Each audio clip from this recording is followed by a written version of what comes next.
આરોપીઓ દ્વારા પોલીસની ઓળખાણ આપીને રસ્તા ઉપર જતી મહિલાઓને પોતાના સોના સુરક્ષિત રાખવાનું આશ્વાસન આપીને એ સોનાની ચોરી કરવામાં આવ્યું હતું.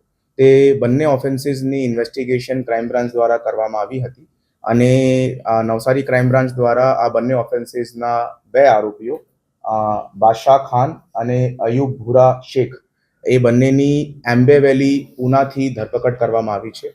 તેમને આ ધરપકડનું ઓપરેશનની અંદર નવસારી લોકલ ક્રાઇમ બ્રાન્ચ અને થાને સિટી ક્રાઇમ બ્રાન્ચનું આ જોઈન્ટ ઓપરેશન હતું, જેની અંદર 30થી વધારે પોલીસ કર્મચારી અને બંને યુનિટ્સના ઇન્સ્પેક્ટર્સ પણ જાતે સામેલ હતા અને આ બંને આરોપીઓની ધરપકડ કરી છે. આ બંને આરોપીઓની ધરપકડ કર્યા પછી 9 જેટલા ઓફેન્સીસ જો છે તે ડિટેક્ટ થાય છે અને અત્યારે ઇન્વેસ્ટિગેશન ચાલુમાં છે અને જેવી રીતે બીજા લોકોના નામ આવશે અમે એમની આગળની ધરપકડ કરીશું. ગેંગ में महिलाएं भी हैं? અત્યાર સુધી એવી રીતે કે ભાઈ ગેંગની અંદર મળીને જો ક્રાઇમ કરતા હોય મહિલાઓ હોય એવી રીતેની કોઈ હકીકત સામે નથી.